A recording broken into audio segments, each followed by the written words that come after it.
საინფორმაციო და გასართობი გადაცემები, მხატვრული ფილმები, იუმორისტული პროექტები და პოლიტიკური თოქ-შოუები.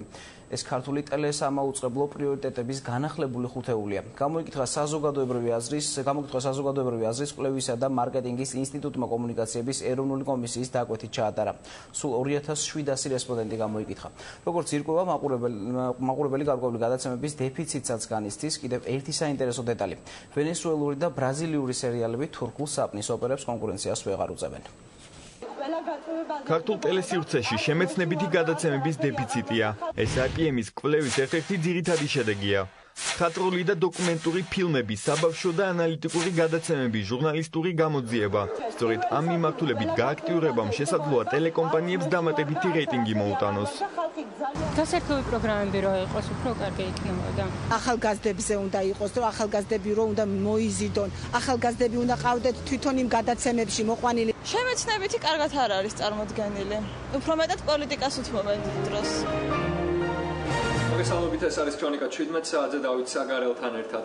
ტელეეთერის უპირობო ლიდერის საინფორმაციო გამოშვება, პოლიტიკური ახალი ამბების გარდა მოსახლეობის უმრავლესობა, სოციალური თემები, ადამიანის უფლებებთან, ჯანდაცვასთან და განათლებასთან დაკავშირებული საკითხები აინტერესებს.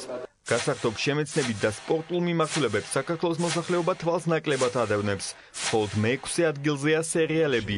მაყურებელი უპირატესობას ქართულ და თურქულ პროდუქციას ანიჭებს.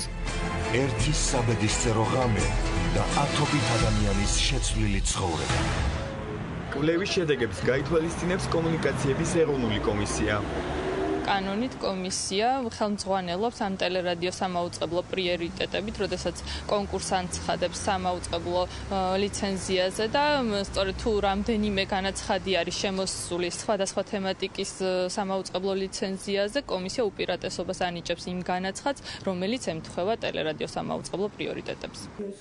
მარეგულირებელი კომისიის მიერ 2011 წელს დამტკიცებულ პრიორიტეტებში გასართობი გადაცემები ლიდერობდა. ეს პოლიტიკური დაკვეთა იყო დარწმუნებულია ჟურნალისტი ია ანთაძე.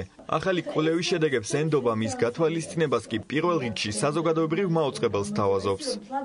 მაშინ, როდესაც ტელეარხები, რომლებიც მიეწოდებოდა მთელ საქართველოს მოსახლეობას, გამოყენებული იყო პროპაგანდის მიზნით, ცხადია ამ პროპაგანდას ჭირდებოდა უფრო მეტად გასართობი გადაცემები, ვიდრე ვთქვათ ჟურნალისტური გამოძიება, ან ვიდრე ვთქვათ რეალური საინფორმაციო პროგრამები. პირველ რიგში საზოგადოებრივ მაუწყებელმა უნდა ასახოს ის, რაც ახლა წერია აი ამ კვლევაში, რაც გამოაქვეყნა კომუნიკაციების ეროვნულმა კომისიამ. თუმცა შესაძლებელია სხვა ტელევიზიებისთვისაც ძალიანად საყურადღებო იყოს, რომ მაგალითად შემეცნებითი გადაცემები აკლია საზოგადოებას. კომუნიკაციების ეროვნული კომისია IPM-ის კვლევას 23 სექტემბერს ზეპირი მოსმენის რეჟიმში განიხილავს.